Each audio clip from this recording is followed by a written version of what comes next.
ภาษิตกำข้าวคำบะเก่าล้านนาภูมิพญาคนเมืองวันนี้เสนอกำว่ามีแล้วข้าใจฝากหาบแล้วข้าใจปง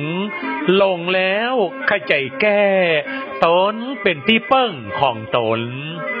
คติก่อนสารโบราณว่าไว้จ้างเก็บจ้างใจอย่าล่าไหลหลง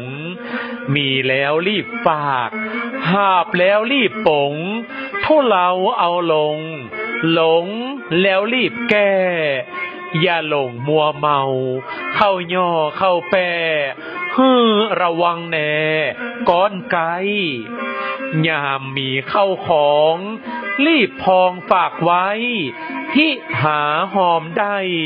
มั่นคงยามหาบของนักคนลวักรีบปง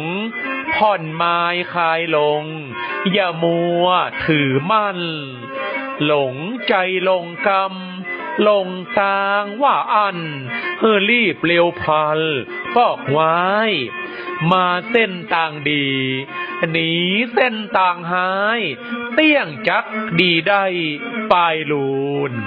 อุยบ่อนสอนไว้บ่ได้เสื่อมสูญหายก่อนดีลูนเป็นบุญกอบเกลือ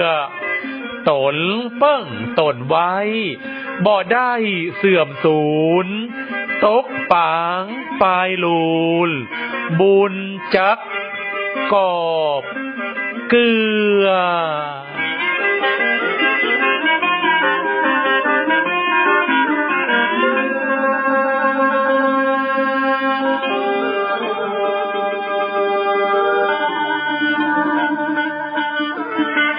มีแล้วข้าใจฝากหาบแล้วข้าใจฝงลงแล้วข้าใจแก้ตนเป็นที่เปิ้งของตนความหมายเลือกทำสิ่งที่ดีงามกับชีวิตตัวเก่าและกับตัวกับใจแก้ไขเมื่อหูว่าผิดพลาดไปอุปมาเหมือนดั่งโบราณสอนไว้ว่ายามมีเข้าของเงินทองสิ่งทรัพย์รีบเก็บหอมไว้ยามมีภาระหน้าที่รีบขวัญขวายทำให้สำเร็จลุล่วงและเมื่อยามพลาดพังก็รีบแก้ไขตัวเก่าเป็นที่เปิ้งของตัวเก่าจักเป็นการดีสุภาษิตกำข้าวกำปะเก่าล้านนาภูมิพญาคนเมืองนำเสนอโดยเครือข่ายภูมิแผ่นดินปิ่นล้านนามหาวิทยาลัยเชียงใหม่ร่วมกับ